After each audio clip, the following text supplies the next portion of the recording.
എന്തെങ്കിലും ബുദ്ധിമുട്ടുണ്ടാകുമ്പോൾ, പ്രശ്നങ്ങൾ ഉണ്ടാകുമ്പോൾ ആദ്യം അൽഹംദുലില്ലാ പറയാൻ മനസ്സുണ്ടാകും. എൻ്റെ പ്രിയപ്പെട്ടവരോട്, സഹോദരങ്ങളോടൊക്കെ എങ്ങനെയുണ്ട് സന്തോഷം, ജീവിതമൊക്കെ എങ്ങനെയാണെന്ന് ചോദിച്ചാൽ പറയും അൽഹംദുലില്ലാ, റാഹത്താണ്, കച്ചവടമൊക്കെ ഉണ്ട്, നല്ലതാണ്.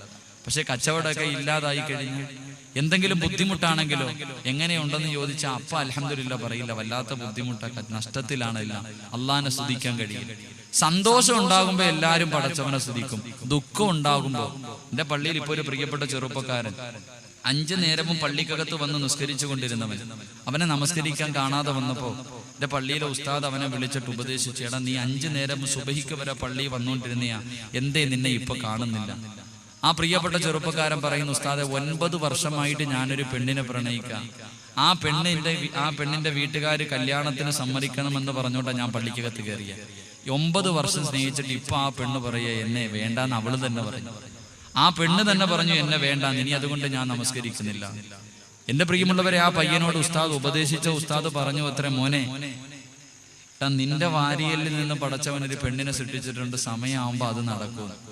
ഞാൻ വെള്ളിയാഴ്ച പള്ളിയിൽ പോയപ്പോ, കഴിഞ്ഞ ആഴ്ച പള്ളിയിൽ പോയപ്പോ ഈ പയ്യൻ എന്റെ മുന്നിൽ വന്നിട്ട്, ഉസ്താദെ ഒരു സംശയമുണ്ട്. ഞാൻ ചോദിച്ചു എന്താണ്?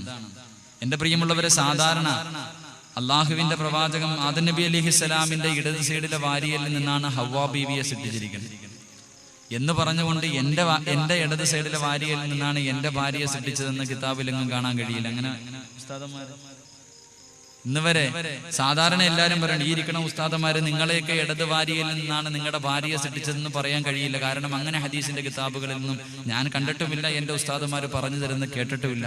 ഇനി അങ്ങനെ ഉണ്ടോ എന്ന് എനിക്കറിയില്ല.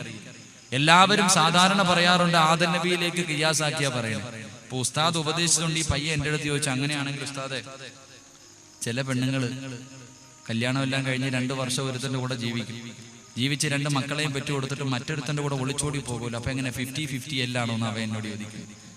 ചില ആൾക്കാർ അങ്ങനെയാണല്ലോ. ഇപ്പൊ കാസർഗോഡ് ജില്ലയിലൊക്കെ നോക്കിയാൽ മതി, നമ്മുടെ നാട്ടിലൊക്കെ എന്തായാലും കാണാതിരിക്കത്തൊന്നുമില്ല. 2 പെറ്റിട്ട് മക്കളെ ആയിട്ട് വേറൊരുത്തന്റെ കൂടെ ജീവിക്കും. ആ പാവപ്പെട്ടവൻ ഗൾഫിൽ പണം ഉണ്ടാക്കാൻ പോകുമ്പോഴത്തേക്ക് അടുത്തവന്റെ കൂടെ ഒളിച്ചോടി പോകും. അപ്പൊ എങ്ങനെ ഈ പെണ്ണിന് 2 ചില 2 നിൽക്കത്തില്ല. ഇപ്പൊ എന്റെ വീടിനടുത്തൊരു പെൺകുട്ടി 3 പേരുടെ കൂടെ ജീവിച്ചിരിക്കണം. അപ്പൊ ഒടിക്കാനും സമയം കാണത്തില്ല. അപ്പൊ അങ്ങനെ എന്റെ പ്രിയപ്പെട്ടവരെ, ഞാൻ പറഞ്ഞു വന്നത്, ചില കാര്യങ്ങൾ വരുമ്പോ നമ്മുടെ മക്കൾക്കൊക്കെ വല്ലാത്ത അറിവാണ്, ഭയങ്കര ഈമാനാണ്. നമ്മുടെ പ്രിയപ്പെട്ട എല്ലാവർക്കും നല്ല അറിവുണ്ട്. ഇപ്പൊ തന്നെ ഇവിടെ ഇപ്പൊ കാസർഗോഡുകാരൻ ഒരു പയ്യൻ തുടങ്ങി വെച്ചത് ഇപ്പം തിരുവനന്തപുരം വരെ എത്തിയിരിക്കാം. കാസർഗോഡുള്ള ഒരു പാവപ്പെട്ടവൻ എണ്ണ അടിക്കാൻ പോയപ്പോ പെട്രോൾ ടാങ്കിന്റെ മുകളിൽ കൈയടിച്ച് അടിച്ചുകൊണ്ടൊരു പാട്ട് പാടി. ആ പാട്ടിപ്പം പാടി തിരുവനന്തപുരം വരെ എത്തിയിരിക്കുക. ഇപ്പൊ നെറ്റിലൊക്കെ കയറുകയാണെങ്കിൽ, വാട്സപ്പിലൊക്കെ ഇപ്പം മൂത്രമൊഴിക്കുമ്പോഴും ബാത്റൂമിൽ കുളിക്കുമ്പോഴും എന്റെ പ്രിയപ്പെട്ടവരൊക്കെ മാഹിയിലെ പെണ്ണിനെ കണ്ടിരിക്കണം, തലശ്ശേരിയിലെ പെണ്ണിനെ ഇതൊക്കെ പാടിക്കൊണ്ടാണ് നടക്കുന്നത്. ഞാനും നൗഷാദ് ബാക്കവിയും കൂടെ പയ്യന്നൂർ എട്ടിക്കുളം എന്ന സ്ഥലത്ത് വാഴ്തു പറഞ്ഞു. 1ാമത്തെ ദിവസം ബാക്കവി, 19-ാം തീയതി ബാക്കവി, 20-ാം തീയതി ഞാൻ. 1ാമത്തെ ദിവസം പ്രസംഗം എല്ലാം കഴിഞ്ഞിട്ട് ബാക്കവി ഈ പെണ്ണിനെ നല്ല വിമർശിച്ചു. വാഴെല്ലാം കഴിഞ്ഞിട്ട് പിറ്റേ ദിവസം ഞങ്ങൾ 2 പേരും കൂടെ, ബാക്കവി പറഞ്ഞു ഇന്ന് ഞാനും നിൽക്കാൻ, നമുക്ക് ഒരുമിച്ച് പോകാം, നിന്റെ വാഴ ഞാൻ കേട്ടിട്ടില്ല എന്നൊക്കെ പറഞ്ഞു ബാക്കവി എന്റെ കൂടെ റൂമിൽ ഞങ്ങൾ 2 പേരും കിടന്നുറങ്ങും. കമലാസുരയ്യാൽ അനീഷ് എന്ന് പറയുന്ന ഒരു പ്രിയപ്പെട്ട ചെറുപ്പക്കാരന്റെ ഫോണിലേക്ക് ഈ പാടിയതിൽ ഏറ്റവും ഹൈറ്റൊക്കെ ഉള്ള ഒരു സാധനമുണ്ട്, നല്ല കരിക്കട്ട പോലെ ഇരിക്കണം നല്ലൊരു സാധനം. അവള് ഈമാൻ കൂടിയവളാ. അവള് ഫോൺ വിളിച്ചപ്പോ ഈ പാവപ്പെട്ടവൻ എന്റെ എഴുതി തന്നു. ഞാനിങ്ങനെ ഫോണൊക്കെ എടുത്തു നോക്കിയപ്പോൾ ഇവൾ എന്നോട് ചോദിക്കുക, ഇസ്ലാമിൽ പാട്ട് പാടാൻ അവകാശമില്ലേ, സ്വാതന്ത്ര്യമില്ലേ? അള്ളാഹുവിന്റെ പ്രവാചകൻ മദീനയിലേക്ക് ചെന്നപ്പോ പാട്ട് പാടിയല്ലേ സ്വീകരിച്ചേ? അവർക്ക് അറിവില്ലാഞ്ഞിട്ടല്ല, അള്ളാന്റെ പ്രവാചകൻ മദീനയിലേക്ക് ചെന്നപ്പം പാട്ട് പാടിയിട്ടല്ലേ സ്വീകരിച്ചേ? അള്ളാന്റെ റസൂലിന്റെ മുന്നിൽ പാട്ട് പാടിയ ഒരു സഹാബിക്ക് തന്റെ ഷാളെടുത്ത് പ്രവാചകൻ കൊടുത്തല്ലോ, പിന്നെ പാട്ട് പാടുന്നതിൽ എന്താ കുഴപ്പമെന്ന് അവള് ചോദിക്കുക. അവർക്ക് വിവരം ഇല്ലാഞ്ഞിട്ടല്ല.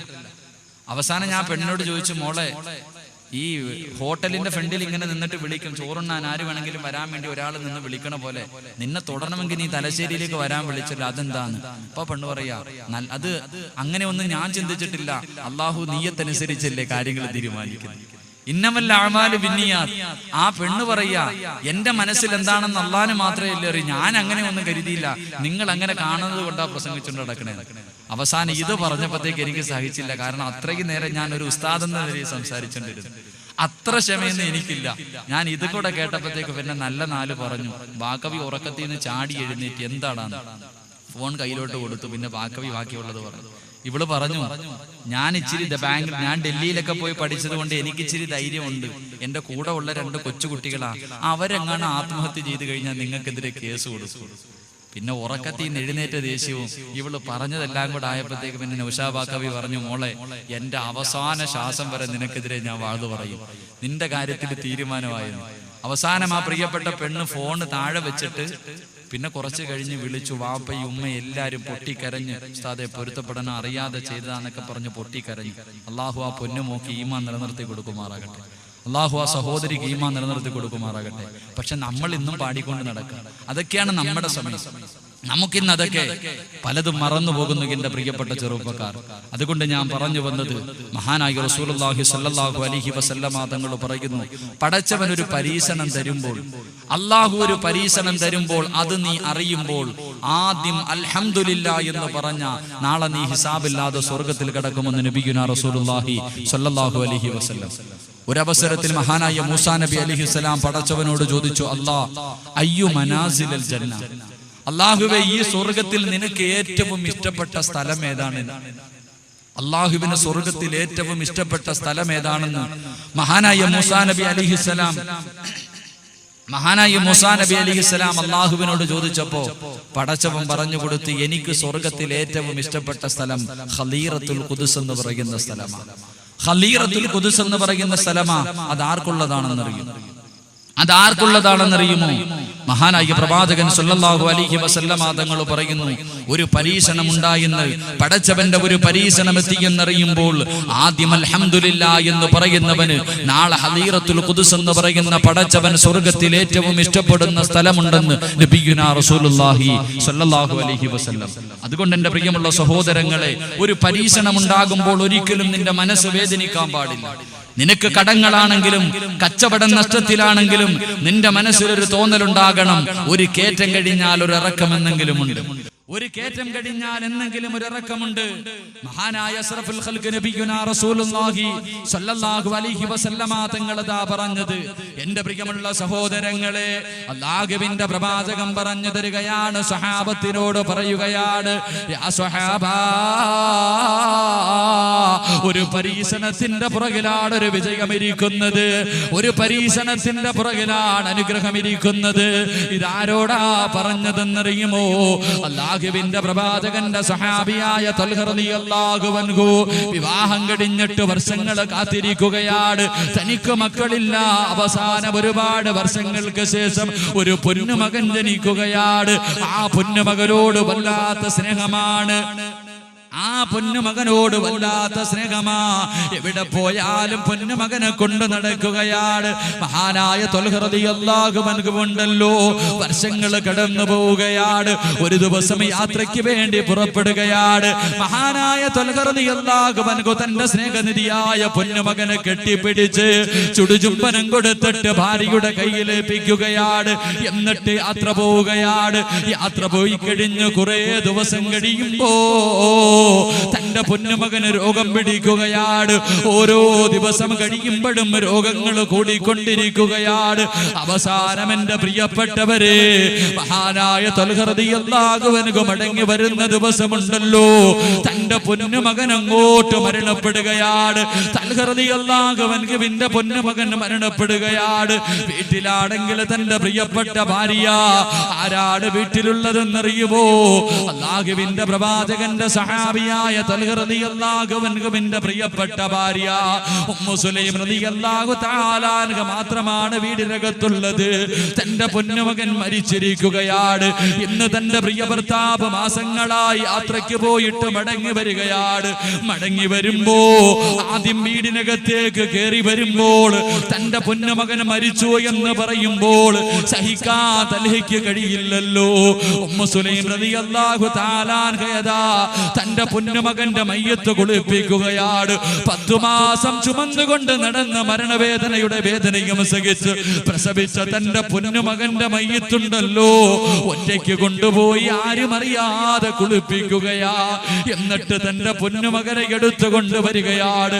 അതാ വീടിനകത്തേക്ക് കൊണ്ട് പുതച്ച് കിടത്തുകയാ. വെള്ളത്തുണിയിൽ പുതച്ച് കിടത്തിയിട്ടിരിക്കുകയാ. കരഞ്ഞുകൊണ്ടിരിക്കുകയാണ്. ആ അവസരത്തിൽ അതാ തൽഹ റളിയല്ലാഹു അൻഹു കടന്നു വരികയാണ്. യാത്ര കഴിഞ്ഞ് തന്റെ പ്രിയതമൻ വീട്ടിലേക്ക് മടങ്ങി വരുമ്പോൾ തൽഹ റളിയല്ലാഹു അൻഹുവിന്റെ പ്രിയപ്പെട്ട ഭാര്യയുണ്ടല്ലോ ഉമ്മു സുലൈം റളിയല്ലാഹു തആല അൻഹ മുഖം തുടയ്ക്കുകയാ. മുഖത്തിലേക്ക് സന്തോഷം കൊണ്ടുവരികയാണ്. തന്റെ പൊന്നുമകൻ മരിച്ച വാർത്തയങ്ങ് മറച്ചു വെക്കുകയാണ്. തൽഹ റളിയല്ലാഹു അൻഹുവിനെ സലാം പറഞ്ഞുകൊണ്ട് പുഞ്ചിരിക്കുന്ന മുഖത്തോടെ സ്വീകരിക്കുകയാണ്. വീടിനകത്തേക്ക് സ്വീകരിക്കുകയാ. കുളിക്കാനുള്ള വെള്ളമെടുത്ത് കൊടുക്കുകയാണ്. കഴിക്കാൻ ഭക്ഷണം തയ്യാറാക്കി കൊടുക്കുകയാണ്. എന്നിട്ട് എന്റെ പ്രിയപ്പെട്ടവരെ, ഇബാദത്തുകൾ കഴിഞ്ഞിട്ട് രണ്ടുപേരും കൂടെ കിടപ്പറയിലേക്ക് കടന്നു ചെല്ലുമ്പോൾ തൽഹ റളിയല്ലാഹു അൻഹു ചോദിച്ചു, ഉമ്മു സുലൈം, നമ്മുടെ പൊന്നുമകൻ എന്തേ ഉമ്മു സുലൈം? ഉമ്മു സുലൈം റളിയല്ലാഹു തആല അൻഹ പറയുകയാണ്, പൊന്നുമകൻ ഉറങ്ങി എന്ന് പറയുകയാ. രണ്ടുപേരും കൂടെ യഥാ മണിയറയ്ക്കകത്തേക്ക് കിടക്കുകയാണ്. കിടപ്പറ പങ്കിടുകയാണ്. തന്റെ വേദനകളെ മുഴുവനും മനസ്സിനകത്ത് കടിച്ചമർത്തിയിട്ട് തന്റെ പ്രിയതമന്റെ ആഗ്രഹമാ. മാസങ്ങളായി പോയിട്ട് തന്റെ ഭർത്താവിന്റെ മോഹങ്ങൾ നടത്തിക്കൊടുക്കുകയാണ്. രണ്ടുപേരും കൂടെ എല്ലാം കടിഞ്ഞിട്ട് കിടക്കുമ്പോൾ ഉമ്മു സുലൈം റളിയല്ലാഹു തആല അൻഹ തന്റെ പ്രിയ ഭർത്താവിനോട്,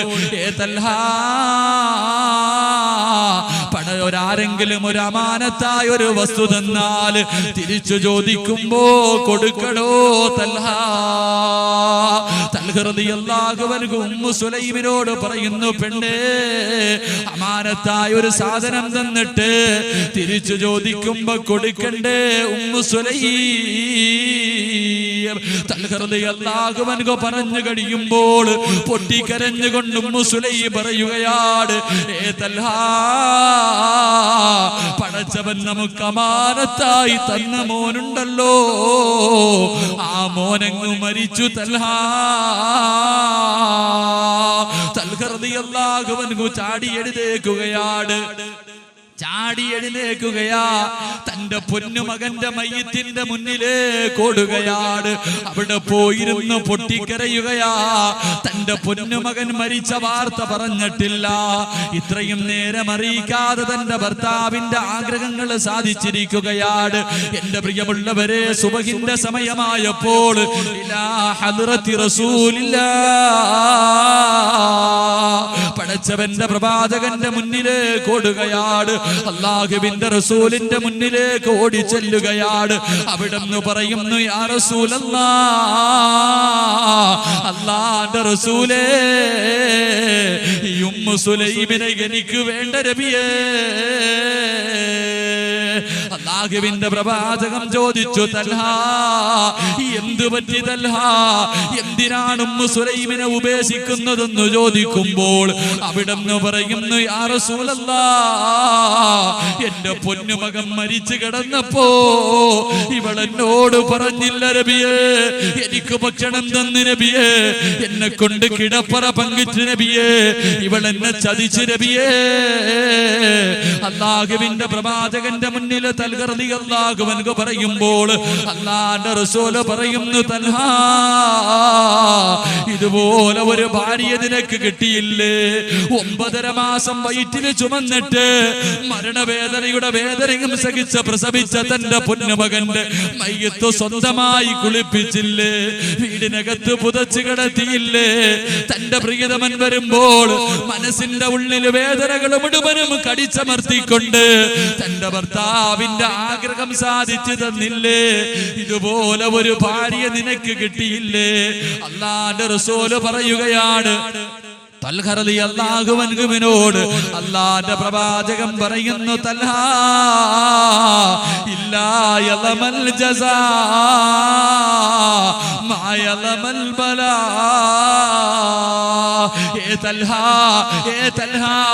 ഒരു പരീക്ഷണത്തിന്റെ പുറകിലാണ് പടച്ചവൻ അനുഗ്രഹം വെച്ചിരിക്കുന്നത്.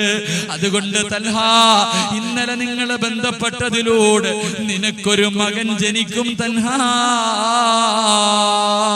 എന്റെ പ്രിയമുള്ളവരെ, ചരിത്രം പറയുകയാണ്, അനസ് എന്ന് പറയുന്ന ഒരു പൊന്നുമകൻ ജനിക്കുകയാണ്.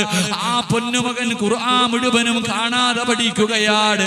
ആ അനസ് റളിയല്ലാഹു അൻഹുവിന്റെ കുടുംബ പരമ്പരയിൽ 12ഓളം ഹാഫിളീങ്ങൾ ഉണ്ടായെന്ന് ചരിത്രം പഠിപ്പിക്കുമ്പോൾ എന്റെ പ്രിയമുള്ളവരെ, പരീക്ഷണം വരുമ്പോൾ തളരല്ലേ, പടച്ചവനെ കുറ്റപ്പെടുത്തല്ലേ, ആരോടും പറഞ്ഞുകൊണ്ട് നടക്കല്ലേ.